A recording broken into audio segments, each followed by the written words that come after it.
যদি আমাদের জিজ্ঞেস করা হয় যে পৃথিবীর সবচেয়ে বড় বন কোনটি, তাহলে আমাদের মনে অ্যামাজন জঙ্গলের নাম আসবে। কিন্তু আপনি কি জানেন যে অ্যামাজনের মতোই আমাদের পৃথিবীতে আরও একটি বন রয়েছে, যা অ্যামাজনের মতো বিশাল নয়, তবে অ্যামাজনের মতোই বিপজ্জনক। এই বনটিকে আমাদের বিশ্বের দ্বিতীয় বৃহত্তম বন বলা হয়। অ্যামাজন বনের মতো এই বনেও হাজার হাজার উদ্ভিদ, গাছপালা এবং প্রাণী বাস করে। আর এই বনের নাম কঙ্গো রেইন ফরেস্ট। এটি আমাদের বিশ্বের দ্বিতীয় বৃহত্তম এবং সবচেয়ে বিপজ্জনক বন। এই বনের বেশিরভাগ অংশ কঙ্গোতে অবস্থিত এবং এই বন মধ্য আফ্রিকা পর্যন্ত বিস্তৃত। এই বনে সারা বছরই বৃষ্টিপাত হয়। এ কারণেই এই বনটি কঙ্গো রেইন ফরেস্ট নামে পরিচিত। এই বন এত বিশাল যে এর অধিকাংশ জায়গা এখন পর্যন্ত মানুষ অন্বেষণ করতে পারেনি এবং আজ পর্যন্ত কোনো মানুষ এই বনের গহীনে পৌঁছাতে পারেনি।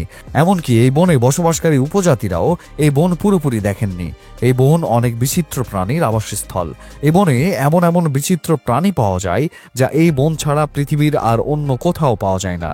এবং এই প্রাণীদের কারণে এই বনে মোট 5টি জাতীয় উদ্যান তৈরি করা হয়েছে।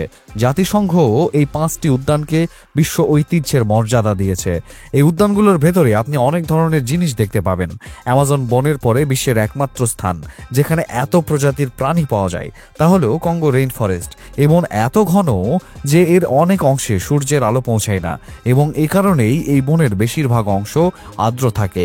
এই বনের ভেতরে 11,000-এরও বেশি প্রজাতির উদ্ভিদ এবং গাছপালা রয়েছে, যার মধ্যে 1,000-এরও বেশি গাছ এমন যা আপনি এই বন ছাড়া বিশ্বের অন্য কোথাও পাবেন না। এই বনের ভেতরে প্রায় 1,000 প্রজাতির পাখি এবং প্রায় 3,000 প্রজাতির প্রাণী বাস করে।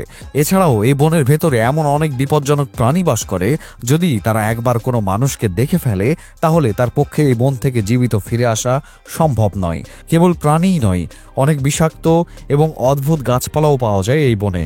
এই বনে এমন গাছ আছে যা অ্যামাজন বনের গাছের মতোই হাঁটে। এগুলোর নাম দেওয়া হয়েছে হাঁটা গাছ। যদিও আমরা প্রায় সিনেমাতে গাছকে হাঁটতে দেখি, কিন্তু কঙ্গো বনের ভেতরে থাকা গাছগুলো বাস্তবে হাঁটলেও এই গাছগুলোর চলাচলের গতি খুবই ধীর। আসলে এই গাছগুলো তাদের শিকড় ছাড়িয়ে দেয় এবং শিকড়কে পেছনে ফেলে সামনের দিকে এগিয়ে যায় এবং এইভাবে এই গাছগুলো তাদের স্থান পরিবর্তন করে। এই গাছগুলিকে এক জায়গা থেকে অন্য জায়গায় পৌঁছাতে প্রায় 4 থেকে 5 মাস সময় লাগে এবং এই কারণেই এই গাছগুলিকে হাঁটা গাছ বলা হয়। এছাড়াও এই গাছগুলি খুবই বিষাক্ত। অ্যামাজন বনের মতো এই বনেরও নিজস্ব নদী আছে যা এই বনের মধ্যে দিয়ে বয়ে গেছে। এই নদীটি কঙ্গো নদী নামে পরিচিত, যার দৈর্ঘ্য প্রায় 4,700 কিলোমিটার।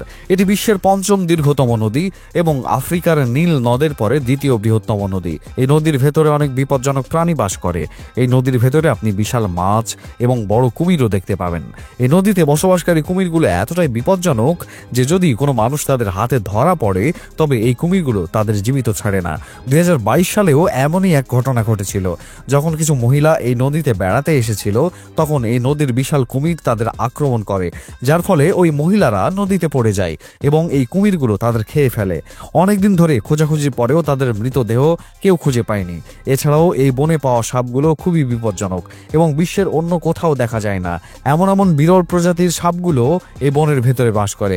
গবেষকরা প্রায় এই বনে নতুন প্রজাতির সাপ দেখতে পান এবং কেবল সাপই নয়, এই বনে পাওয়া ছোট পোকামাকড়গুলো খুব বিপজ্জনক এবং এই পোকামাকড়গুলো সাধারণ পোকামাকড় নয়। এই পোকামাকড়গুলো দেখতে খুবই বড় এবং এই বনের পিঁপড়াগুলো খুব বিপজ্জনক এবং বিশাল।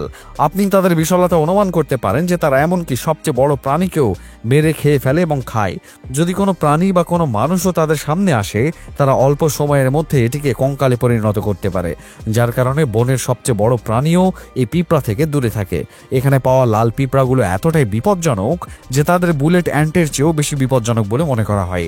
বুলেট অ্যান্ট অ্যামাজনে পাওয়া যায় এবং এখানে পাওয়া পিঁপড়া যদি একবার মানুষকে কামড়ায় তবে ব্যক্তির মৃত্যু নিশ্চিত। এবং পিঁপড়া ছাড়াও এই বনে এমন অনেক বিষাক্ত প্রাণী রয়েছে, যদি তারা আপনার পাশ দিয়ে যায় তবে যে কোনো ব্যক্তি মারা যেতে পারে। এটি ছাড়াও এমন অনেক প্রাণীও এই বনে বাস করে যা আগে অন্য কোথাও দেখা যায়নি। বিজ্ঞানীরা প্রায় এই খবর পান যে বনে নতুন প্রজাতির প্রাণী দেখা যাচ্ছে। এমনকি অনেকবার দাবি করা হয়েছে যে কঙ্গো বনে ডাইনোসরের মতো অনেক প্রজাতি দেখা গেছে। এই বনকে প্রাণীদের কারণে বিপজ্জনক বলা হয় এবং একই সাথে এটি খুব ভুতুড়েও। এই বনে বসবাসকারী উপজাতিরা বলে যে এই বনে একটি নরখাদকও বাস করে যে মানুষের মাংস খেতে পছন্দ করে। এই প্রাণীটির গতি এতই দ্রুত যে 1 কিলোমিটার দূর থেকেও যদি এটি আপনাকে দেখতে পায় তবে কয়েক সেকেন্ডের মধ্যে এটি আপনার কাছে পৌঁছে যাবে। এছাড়াও এটি দেখতে খুবই ভয়াবহ এবং খুবই বিপজ্জনক। এর মুখ দেখতে হুবহু বড় সিংহের মতো, এর পাশাপাশি এর সিংহ রয়েছে এবং এই লোকেরা বলে যে এর পায়ের গঠনও খুব অদ্ভুত। এখানে বসবাসকারী লোকেরা বলে যে 2019 সালে এক দম্পতি এখানে ঘোরার জন্য এসেছিল এবং তারা এই নরখাদকের মুখোমুখি হয়েছিল। এই নরখাদক দম্পতিকে হত্যা করে তাদের মাংস খেয়ে ফেলে। এরপর অনেকেই বনে এই দম্পতির আত্মা দেখেছেন বলে দাবি করেছেন। মানুষ বলে যে এই দম্পতি হঠাৎ তাদের সামনে উপস্থিত হয় এবং তারপর কিছুক্ষণের মধ্যেই অদৃশ্য হয়ে যায়। রাতে মানুষ এখানে অদ্ভুত শব্দ শুনতে পায় এবং অদ্ভুত আলো দেখতে পায়। এই বন কেবল বিপজ্জনকই নয়, এখানে বসবাসকারী ছোট গাছপালাও খুব বিপজ্জনক। এই বনের ভেতরে এমন অনেক গাছপালা আছে যারা মানুষ এবং প্রাণীর মাংস খায়। এই উদ্ভিদগুলো মাংসাশী উদ্ভিদ বলে পরিচিত। এছাড়াও অনেকে এই গাছগুলোকে মানুষ খেকো গাছ বলে। একবার ভাবুন তো, যদি এই বনে ছোট ছোট গাছপালাও এতটা বিপজ্জনক হয় তাহলে এই বন কতটা ভয়াবহ হবে। এর সাথে এই বনে একটি জলপ্রপাত রয়েছে যার পানি অত্যন্ত বিষাক্ত। এর পানি সবসময় গরম থাকে। এর তাপমাত্রা 1000 ডিগ্রি সেলসিয়াস। আজ পর্যন্ত বিজ্ঞানীরা অনুমান করতে পারেনি যে এই ঝর্ণার পানি কোথা থেকে আসে। এছাড়াও এই বন অনেক রহস্যের আবাসস্থল। এই বনের 50% অংশ এমন যে বিজ্ঞানীরা এখনও তা দেখতে পাননি। এই বন সম্পর্কে বলা হয় যে এর ভেতরে এমন সব ভেষজ পাওয়া যায় যা ব্যবহার করে একজন মানুষ 500 বছর বেঁচে থাকতে পারে, কিন্তু কেউ জানে না এই বনের কোন অংশে এই ভেষজগুলো রয়েছে। আশা করি এই ভিডিওটি আপনাদের সকলের অনেক ভালো লেগেছে। ভিডিওটি কেমন লেগেছে তা জানিয়ে কমেন্ট করুন। ভিডিওটি ভালো লাগলে লাইক এবং শেয়ার করুন।